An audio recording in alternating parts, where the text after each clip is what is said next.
ये जो जनरल आसिम मुनीर साहब है ना, ये तो बिल्कुल ऐसे लगता है कि इनकी या तो ये खुद इंतहाई नाअहल हैं या इनकी टीम में कोई एक बंदा भी ऐसा नहीं है या उनकी ये बात नहीं सुनते कि जो इनको बता सकें कि आप हर रोज़ अपने लिए एक नया गड़ा खोद रहे हैं। ये हर रोज़ एक नया गड़ा है, 26वीं तरमीम हो, 27वीं तरमीम हो, विफाकी आइनी अदालत हो, आइनी बेंच हो, इलेक्शन चोरी हो, आपका मुरीद के हो, आपका 26 नवंबर हो, आपका 9 मई हो, आपका आज़ाद कश्मीर हो, ये गड़े हैं। इनको अल्टीमेटली इस गढ़ों में ना सब ने गिनना है। वो हसीना वारिद को जो सजा हुई है ना, उससे खौफ फैला हुआ। हसीना वारिद को जो सजा हुई है 2009 में, ये ट्रिब्यूनल उसी ने बनाए थे। हाँ जी, उसी ये कोर्ट उसी का था। ये अदालत उसका अपना है जिसमें उसको सजा हुई। हाँ, ये अदालत मैं पढ़ रहा था थोड़ी देर पहले। ये अदालत हाथों की लगाई हुई, उन्हें दांतों से खोल, ये अदालत उसी ने बनाई थी।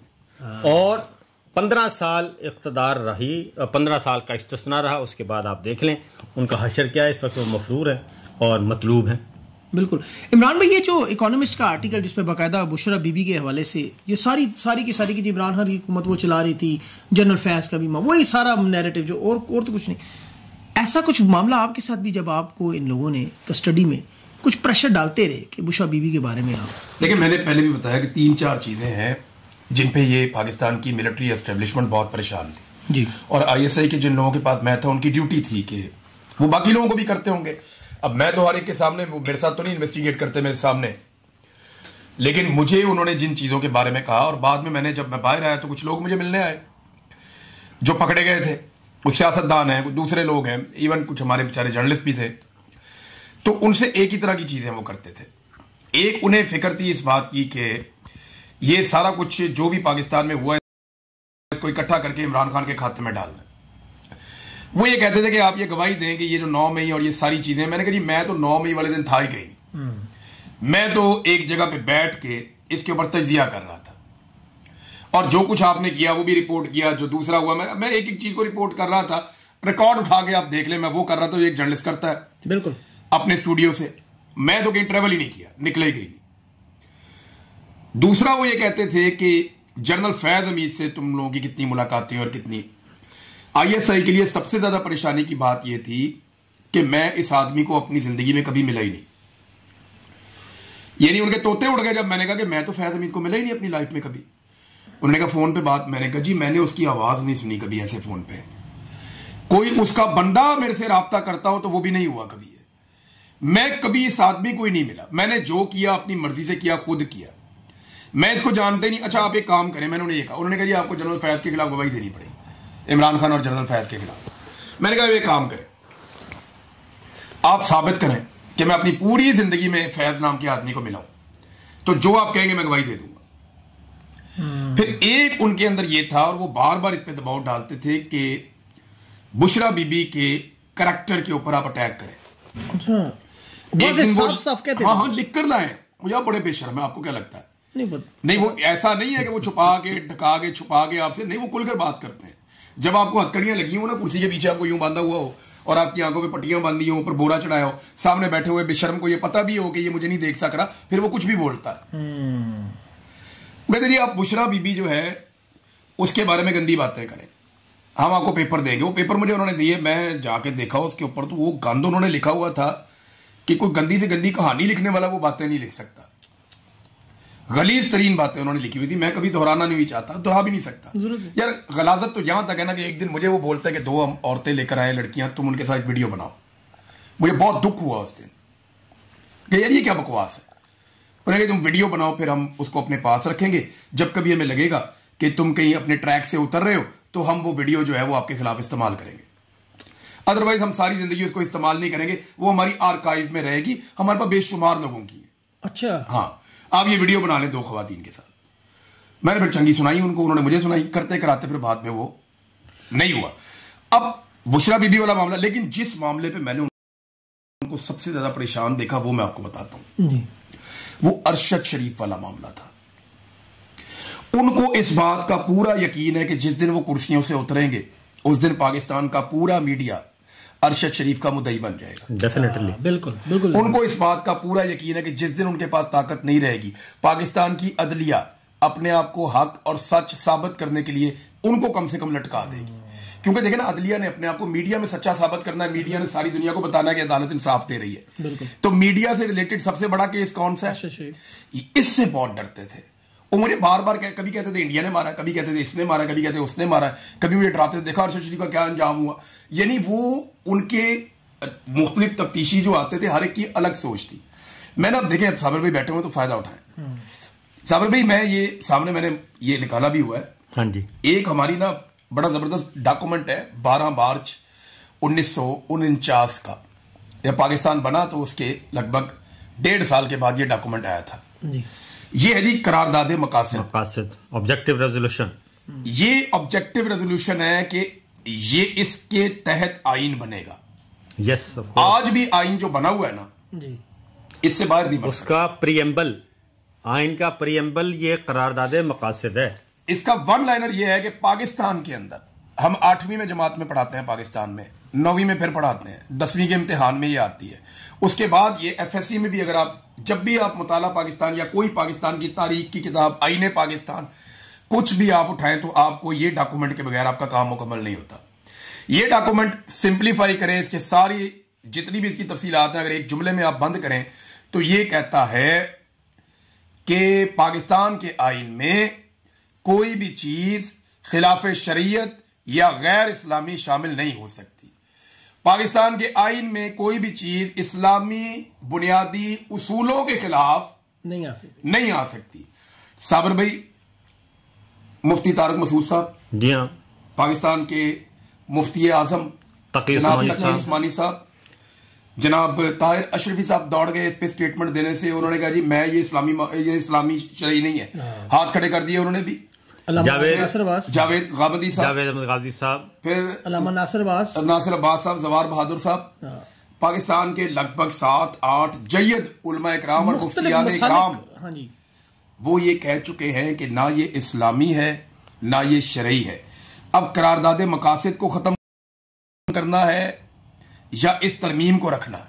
जी हाँ, ये बात इधर तक पहुंच चुकी है कि कानून, आइन, इस्लाम, मुआशरा। सर सिंपल मैंने आपको बताया, ये इस्लामी शरीयत अदालत क्यों उड़ा दी इसको? 26वीं गैर आईनी तरमीम इनका गड़ा, 27वीं गैर आईनी तरमीम इनका गड़ा। ये अपने लिए ना छोटी छोटी कब्रें खोद रहे हैं और इनको अंदाजा नहीं है आइन की इतनी ताकत है। आइन कोई यार मजाक थोड़ी है, 25 करोड़ का मुल्क है। और इस आइन को बनाने में मुझे पता है, क्योंकि मैं तो ऐसे बुजुर्गों से मिला हुआ हूं जिन्होंने इस आइन को बनाने में अहम तरीन किरदार अदा किया और जिनके पास उस वक्त की काबीना के बाकायदा तौर पे तारीफी सर्टिफिकेट हैं कि आपको हम ये कौमी खदमात आपने इस तरह अंजाम दी। ये बड़ी मुश्किल से बना है। अब उनके स्टैचू भी लगाए हुए ना पार्लियामेंट के अंदर। उसके बाद क्योंकि मैंने सारी जो तारीख है ना जी आइन की, ये किताबों में नहीं पढ़ी, मुझे मुस्तफ़ा सादिक साहब मरहूम उन्होंने ये सारी बात बताई, क्योंकि वो भी इसका पार्ट एंड पार्सल थे। और बहुत सारे इस आइन को बनाने में ऐसे भी गुमनाम सिपाही और गुमनाम रहनुमाएं जिनका तस्करा ही नहीं है। तो ये तो रहते हैं किसी अहमकों की जहन्नुम में, ये समझते हैं कि आइन कुछ भी नहीं है, आइन ही असल ताकत है। और जैसे करारदाद मकासद, ये ज़ियाउल हक साहब को क्रेडिट जाता है कि उन्होंने पहले करारदाद मकासद ना वो था दिबाचा, ठीक है, उसके बाद उन्होंने इसको पार्ट ऑफ कॉन्स्टिट्यूशन बना दिया। ये उन्होंने बना के गए हैं, तो इसलिए ये बच नहीं सकते सर। लेकिन अच्छा ये बात, अच्छा ये आइन है ही नहीं। आइन ये 27वीं आइनी तरमीम का या किसी भी आइनी तरमीम का हर वो हिस्सा जो इस्लाम के बुनियादी उसूलों से मुतसादिम है, वो आइन है ही नहीं। वो इसलिए आइन नहीं है कि जब भी आप उसे किसी शरई अदालत में रखेंगे उसको उड़ा के बाहर फेंगे। इसीलिए 27वीं आइनी नहीं, 27वीं आर्मी तरमीम का आ जाए तो ठीक। आर्मी एक्ट में वो जाहिर असल बात मामला सर मैं आपको बताऊं, एक्ट आइन 26वीं तरमीम 27वीं तरमीम उठा के आप आइन के सामने रखें, वो आइन का हिस्सा बन ही नहीं सकती। वो अच्छा है, उसका डीएनए नहीं है। साबिर भाई टेक्निकल तो हम बात बिल्कुल सही कह रहे हैं, कानूनी शरई इस्लाम आइन की बुनियादी रूह से मुतसादिम बिल्कुल टेक्निकली हम सारे राइट, लेकिन अगलों ने कर दिया, अगलों ने कर दिया ना। और सर जी सर अगले भुगतेंगे सर गल पता की है, जिन्होंने किया वो भुगतेंगे। सुने आप थोड़ा सा पीछे चले जाए ना, किया किसने है? किया है जाली फॉर्म 47 के एलियंस ने, ये अरकान पार्लियामेंट थोड़ी हैं, ये तो एलियंस हैं सर। जाली फॉर्म 47 बैठ के नोट बना के दे दिए कि आप भी जाएं, जाके मेंबर पार्लियामेंट बन जाएं, आप भी बन जाएं। वो भाई 17 जेन्युइन सीटें हैं जिनके पास, आप उनको जाली फॉर्म 47 दे के, क्या इलेक्शन कमीशन को नहीं पता, क्या सुप्रीम कोर्ट को नहीं पता, क्या ISI को नहीं पता? उस रात जो मीटिंग हुई, जब 8 फरवरी का सर रिजल्ट आ गया, तो जनरल आसिम मुनीर साहब को जब फौजी क़यादत ने आके बताया कि सर बहुत हो गया, ये मौका अच्छा है, वापस चलते हैं और इस मैंडेट को मान लेते हैं, ठीक है। उसके बाद एक 4 स्टार जनरल गए अडयाला जेल में, गालिबन साहिर शमशाद मिर्जा साहब को भेजा गया और उनसे बात करने के लिए बहुत बड़ा पुरकशिश पैकेज दिया गया, लेकिन इमरान खान नहीं माना। उसने कहा ये नहीं हो सकता, पहले मैंडेट दो, रिजल्ट अनाउंस करो, उसके बाद अगली बात करेंगे। और फिर ये उसी साहिर शमशाद मिर्जा के पीछे पड़ गए। इनको ये ओहदा खत्म करना पड़ा। एक मिनट यार, देखें आप हमें कुरान पाक की आयतें सुना के कोई इस्तिस्ना ले ले, हाँ जी यार ये तो पूरी फौज की तौहीन है ना। मुझे बताएं, हमारे लाखों फौजी हैं, वो बंदूकें उठा के बॉर्डर पे खड़े हैं, वो जान देना चाहते हैं, ये उन सब की तौहीन नहीं है इस्तिस्ना? बिल्कुल उन सब की तौहीन है ना। हमें सुनाए कुरान पाक की आयात शहादत की, और हमें शहादत की खुशखबरियां, हमसे कुर्बानी मांगे और खुद इस्तिस्ना ले लें। देखें ना, जो अल्लाह की फौज है वो इसराइल की हिफाजत करेगी क्या? जिस करारदाद को पाकिस्तान ने आज वोट किया है, वो कहती क्या है? वो कहती है आप जो निहत्ते और कमजोर और मजलूम फलस्तीनी जिनके पास अपनी बचत के लिए कोई एक भी हथियार है, उन्हें आप गैर मुसल्ला कर लें। क्या इस करारदाद में कहीं पे लिखा है कि इसराइलियों को गैर मुसल्ला किया जाए? बड़ा इंटरेस्टिंग, ये बात जरा गौर से देखिए। एक मिनट, लड़ाई किस किस की है? इसराइल फलस्तीन, इसराइलियों की और फलस्तीनियों की। निहत्ता किसको करना है? फलस्तीनियों को। और करना किसने है? कराई की फौज ने। ये मैं आपसे अर्ज कर रहा हूं ना, ये क्या। और सरहद किसकी महफूज बनानी है? इसराइल की। और बफर जोन किसके फायदे के लिए बन रहा है? इसराइल की। और एक्चुअली महफूज किसको बनाने जा रहे हैं जो हिफाजत में रहे? इसराइल। गैर मुसल्ला जिन्हें करना है हमास को, वो किससे लड़ती है? उनसे। इसराइल। सर हमें चूरन ना बेचें, हमें चूरन चटा देते हैं कि हम बैतुल मक़दस की हिफाजत के लिए जा रहे हैं। यार तुम्हें वहां पे किसी ने नमाज भी नहीं पढ़ने देनी। वहां से कम 100 मील दूर एक इलाका है गजा। उस गजा के और इसराइल के जो मकबूजा लैंड है उसके बीच में एक पट्टी है। और वो जो पट्टियां बनाई गई है उसको कहते हैं बफर जोन। अब वो जो बफर जोन बनाया गया, उसके उस तरफ रहने वाले जो मुसलमान हैं वो कभी भी मुजामत ना कर सकें, अपनी आजादी की जद्दोजहद ना कर सकें। फर्ज करें कल हम एक बड़ी फौज बनाते हैं, इंडिया भी कहता है कि जनाब एक फौज बनाओ मुसलमानों की, एक कश्मीरिया को आगे काबू करना, और मुसलमानों की फौजियों की ड्यूटी लग जाए, वो जाएं और जाकर एक बफर जोन कायम करें, मुसलमानों को दबाएं, तुंदें पकड़ के पूरी तरह से, और सबको फलस्तीन के अंदर, ये फलस्तीन की तरह ये कश्मीर के अंदर भी निहत्ता करना शुरू कर दें कि सबसे हथियार ले लो, सबसे छीन लो। बिल्कुल इंडिया के साथ कोई प्रॉब्लम नहीं होना चाहिए, उनके कंट्रोल में रहनी चाहिए हर चीज। ये जो है ना, ये तरीका वारदात है। ये एक्चुअली डोनाल्ड ट्रंप को खुश कर रहे हैं, और इनको कभी भी डोनाल्ड ट्रंप को इतना खुश नहीं करना था। थोड़ा बहुत खुश करना भी काफी होता है। इतना ज्यादा खुश कर रहे हैं सिर्फ इमरान खान की वजह से। इन्होंने ह्यूमन राइट्स की जो वायलेशंस कर दी हैं पाकिस्तान में, जो बार बार कत्लेआम किया पाकिस्तान में, पाकिस्तानियों को इन्होंने कर लिया नाराज। पाकिस्तानी इस एस्टेब्लिशमेंट, यानी आसिम मुनीर को पसंद नहीं करते पाकिस्तानी। आपका नहीं समझ आ रही तो अभी ट्विटर पे ट्वीट कर दें, इमरान खान पसंद है या आसिम मुनीर। पाकिस्तानी 5 मिनट में औकात दिखा देंगे।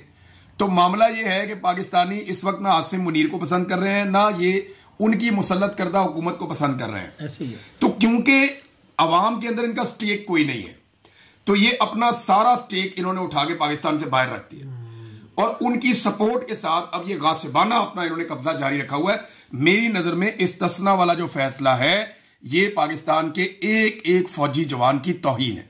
ये ज्यादती है, क्योंकि ये गैर इस्लामी है, गैर शरई है, और पाकिस्तान के आइन की जो बुनियादी रूह है उससे ये मुतसादिम है। बिल्कुल। अब लेकिन इमरान भाई, अगर हम इस सारी सिचुएशन को बार बार एनालिसिस करें, रोज एनालिसिस करें, तो पाकिस्तानियों के तो दिल की एक ही ख्वाहिश है कि इमरान खान की रिहाई हो, इमरान खान जेल से बाहर आए, मामलात ठीक हों। अब ये सब जानते हैं कि इमरान खान रिहा हो सकते हैं, सबको पता है, लेकिन वो मानते नहीं है।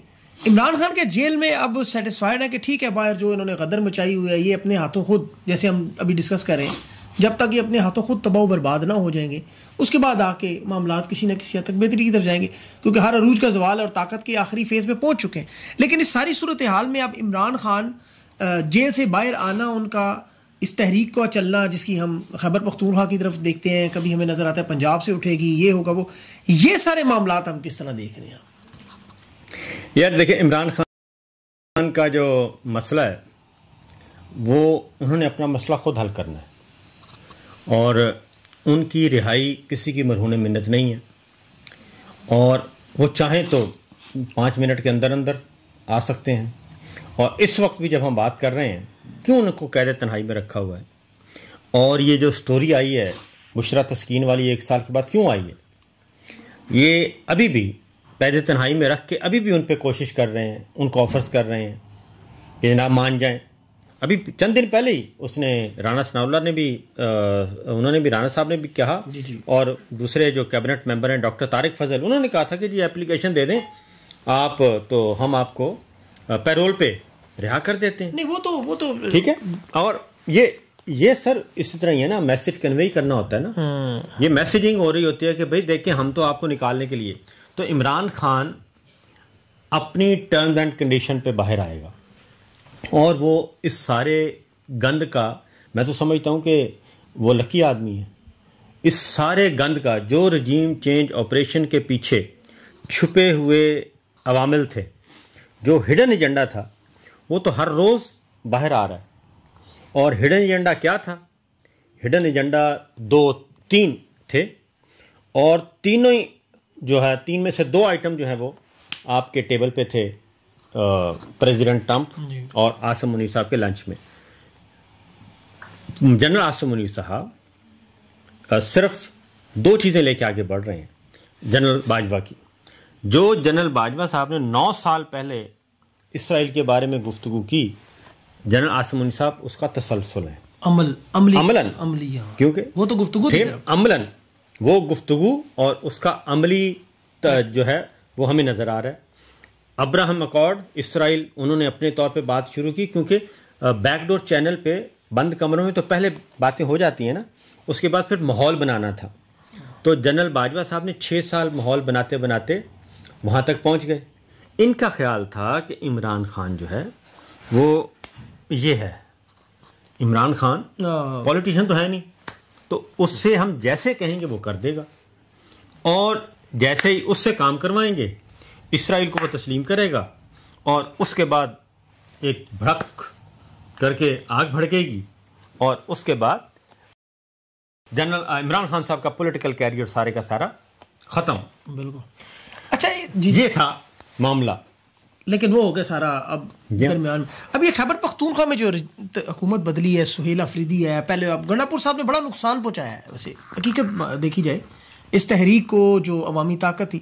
लेकिन अब सुहेल अफरीदी के आने के बाद वहाँ खैबर पख्तूनख्वा में नजर आ रहा है जो मुजाहिमत या जो इमरान खान का नजरिया था, अब आपको क्या लगता है कि उसमें कोई फर्क पड़ेगा ये 24 नवंबर को? देखिए, जो मोमेंटम 2024 में बन गया था वो अभी तक नहीं बना। बिला वजह हमें गेम नहीं उठानी चाहिए किसी की, जो सच है वो सच होता है जी। 2024 इलेक्शन का साल था, लोग बहुत गुस्से में थे और जो मोमेंटम उस वक्त बना था वो बड़ा शानदार मोमेंटम था जिसको गंडापुर ने जाया कर दिया। दूसरा, गंडापुर साहब का एक प्रॉब्लम ये था कि वो एफर्ट करना बंद कर दी थी उन्होंने। वो इस बात के बिलीवर बन गए थे कि फौज के साथ बातचीत करके ही इमरान खान को बाहर निकाला जा सकता है जी। इसके अलावा और उन्हें कोई रास्ता दिखाई नहीं देता था। तो अब एक नया वजीर आला वो कोशिश ज्यादा कर रहा है गंडापुर से, लेकिन मोमेंटम जो बन रहा है उसकी रफ्तार तो अच्छी है, दोबारा से लोग इकट्ठे होना शुरू हो गए, लेकिन अभी ये वहां नहीं पहुंचा जहां ये पिछले साल पहुंच गया था। हमें देखें, आंखें बंद करके नहीं बैठ सकते, जो दिखाई दे रहा है उसके ऊपर बात करनी पड़ेगी। जो मोमेंटम 2024 में अवाम का था वो 2025 में अवाम में गम गुस्सा तकलीफ दुख बहुत ज्यादा है, लेकिन वो मोमेंटम अभी वहां तक पहुंचा नहीं। जब ये तहरीक आगे बढ़ेगी और खैबर पख्तूनख्वा के अंदर लोग इसके साथ जुड़ते जाएंगे तो तब हम बहुत सारी चीजों का एनालिसिस कर सकेंगे। देखें, गंडापुर साहब ने तो जेल जाना ही छोड़ दिया था, वो अडयाला जाते ही नहीं थे, अभी रात गए तक वहां पे इमरान खान की जो फैमिली है वो जेल के बाहर बैठे हुए, बुशरा बीबी वो सारे वहां, सॉरी बुशरा बीबी कह रहा हूँ, अलीमा खान वगैरह वो धरना देके बैठे हुए हैं और उनकी बात ही कोई नहीं सुन रहा। अच्छा इमरान भाई, मोमेंटम, सॉरी एक बात, ये अभी 2025 तो बदतरीन साल है इस लिहाज से अवाम के से, मईशत तबाह बर्बाद, अमनो अमान में सबसे ज़्यादा नुकसान हुआ है। कुदरती आफात देख लें, अगर आप पाकिस्तान की SIFC से लेकर जितने मामलात उठा लें, हर चीज़ में तबाही और बर्बादी। 2025 आपको पता है खतरे गुर्बत हर चीज़ उसमें नंबर 1 पाकिस्तान जो है वो इन तमाम तबाही पर। तो अवाम के लिए और क्या लवाज़मात उसकी वजह क्या है? उसकी मैं आपको बताता हूँ। सियासत में देखें, क्योंकि पाकिस्तान में मिलिट्री रूल रहता है ना जी, तो हर आर्मी चीफ जब आता है तो उसका एक विजन होता है, वो आप उससे इख्तलाफ कर सकते हैं, ठीक है ना। जनरल मुशर्रफ से जब जनरल कियानी साहब की तरफ गया तो वो दहशतगर्दी के खिलाफ जंग का अगला फेज शुरू हुआ, ज़रब अज़ब, रद्दुल फसाद, सवात ऑपरेशन, और राहिल शरीफ साहब ने उसको कंटिन्यू किया। बाजवा साहब के पहले 3 साल, फिर अफगानिस्तान से गैर मुल्की फ़ौजों का इनखला, ये बाजवा साहब। जनरल आसिम मुनीर साहब के पास उनका विजन क्या है? उनके 3 साल किस चीज़ में गुजरे? आपको हैरानी होगी, उनके 3 साल इसमें गुजरे कि मुझे DDISI के ओहदे से क्यों हटाया, मुझे क्यों निकाला, इमरान खान ने क्यों निकाला, बुशरा बीबी ने क्यों सपोर्ट नहीं की, जनरल फैज़ हमीद ने मुझे क्यों रिप्लेस किया। ये 3 साल उनके इसी इंतकाम में गुजर गए। इसके अलावा तो उनके पास उनकी क्रेडिट में क्या है? उनके क्रेडिट में कुछ एक चीज बता दें, इंडिया वाली जंग 3 सालों में एक काम किया। कौन सा? इमरान खान को जेल में रखा है। नहीं, इंडिया वाली जंग जीतने वाला मामला सर, वो जंग सर फौज ने लड़ी है। फौज एक मिनट, फौज हमने 70 से 80 साल में बनाई है। ये आसिम मुनीर साहब अपने घर से नहीं लेकर आए, इस तरह के बड़े जर्नैल आए और गए, फौज वहीं पे मौजूद है। ये 25 करोड़ लोगों का मुल्क है। कोई आसिम मुनीर साहब अपने साथ आके फौज बना के रख के फ्रिज में तैयार करके बाहर नहीं हमें दी उन्होंने। सही बात। ये हमारी फौज है, कोई इसका मालिक ना बने, मामा चाचा ताया ना बने इसका। कौम ने अपना पेट काट के ये फौज बनाई है। ये आसिम मुनीर साहब चले जाएंगे, ये परवेज मुशर्रफ कहाँ गया? कब्र के अंदर है आज। फौज आज भी मौजूद है। वो एक जंग हमने 1965 में जीती थी, एक जंग 1971 में आ रही थी। वो जीतने वाला जर्नैल, हारने वाला जर्नैल दोनों कब्रों में है। एक दिन आसिम मुनीर साहब ने भी मर जाना है, तो क्या तब फौज खत्म हो जाएगी? ऐसे नहीं होता। जंगें फौज जीतती है, जंगें कौमें जीतती हैं। जर्नैल जंगें जीतते नहीं है। जर्नैल जो है वो जंगों के बेनिफिशियरी होते हैं हमेशा। पूरी दुनिया में ऐसे ही होता है। जर्नैल जो है वो जंगों के बेनिफिशियरी होते हैं। आसिम मुनीर साहब का वाहिद कारनामा 3 साल में एक ही है कि इमरान खान जैसे बंदे को, जो पब्लिक के अंदर बेहतरीन मकबूल है, और इतना मकबूल है कि आज तक पाकिस्तान की तारीख में कोई इतना मकबूल अवाम के अंदर नहीं हुआ।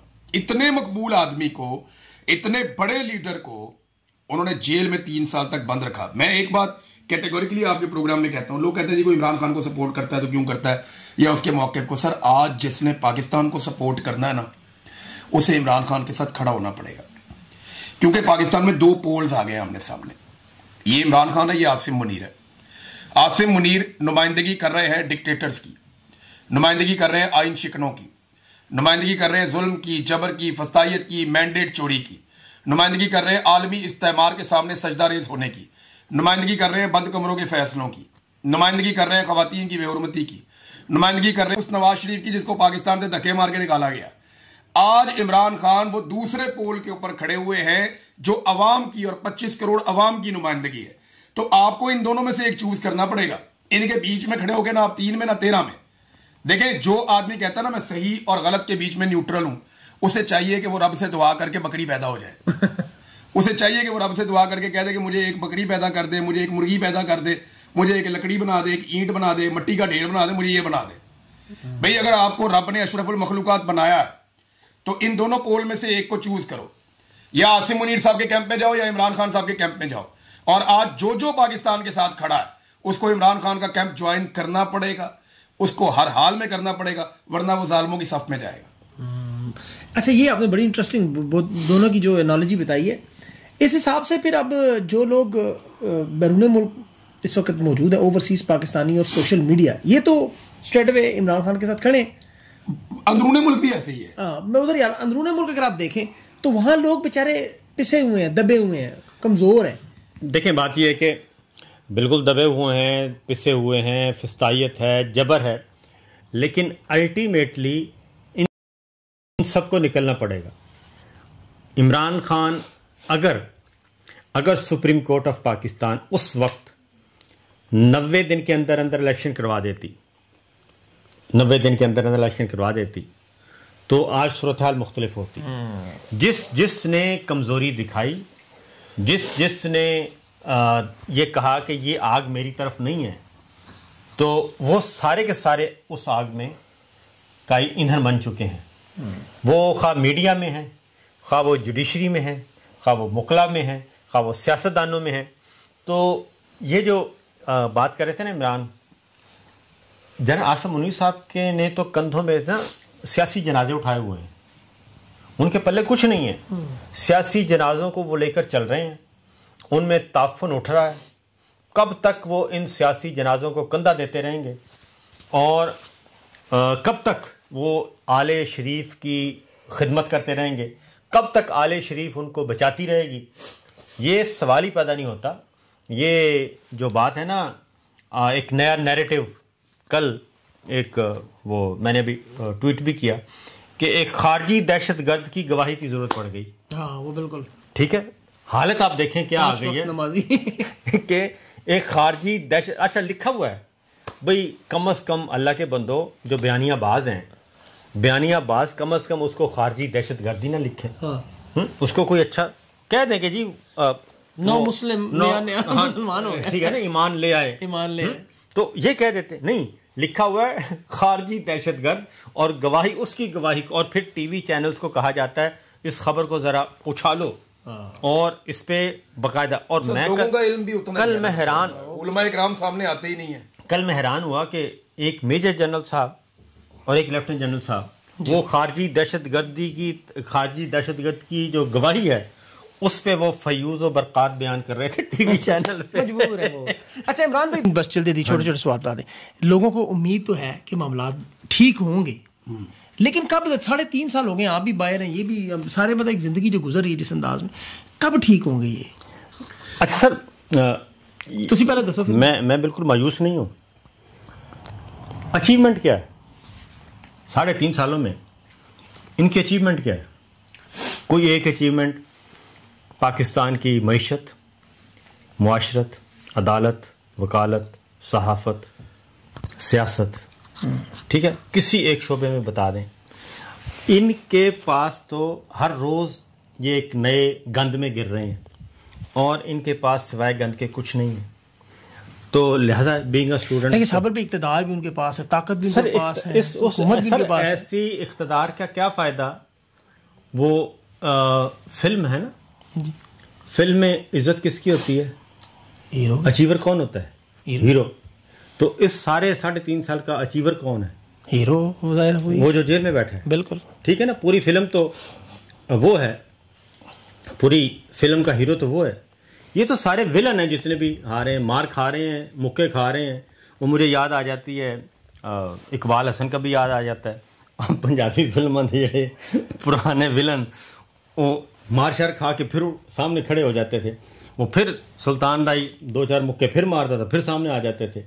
तो मुंह इन्हों दे लाल हो गए। विलन मतलब बड़ा ताकतवर लगता है, लेकिन असल में जीत हीरो। मुंह इनके लाल हो गए मार खा खा के, और इनके पल्ले कुछ भी नहीं है। तो ये स्टोरी पॉलिटिकल साइंस की, ये स्टोरी वहीं से दोबारा शुरू होगी।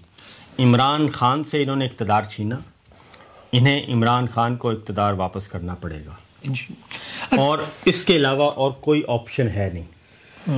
ये खुद आप ज्यादा दूर सर आप ज्यादा दूर क्यों जाते हैं? नवाज शरीफ को किसने निकाला था? परवेज मुशर्रफ ने। बेनजीर को किसने निकाला था? परवेज मुशर्रफ ने। यानी कि उन दोनों को वापस कौन लाया? परवेज मुशर्रफ। तो ये तो बहुत दूर की, मतलब आपको लगता है कि आसिम मुनीर इसी तरह इमरान खान को लाया? सर आसिम मुनीर कुछ भी नहीं है। आसिम मुनीर के पल्ले कोई शय नहीं है। आसिम मुनीर पिछले 3 साल के विलन हैं। उनके क्रेडिट पे सिवाय जाती इंतकाम के और कुछ नहीं। मुझे DGISI के ओहदे से हटाया इमरान खान ने, जेल में। बुशरा बीबी ने साथ नहीं, जेल में। जनरल फैज़ ने मुझे रिप्लेस किया, जेल में। ये उनकी पूरी की पूरी कहानी है।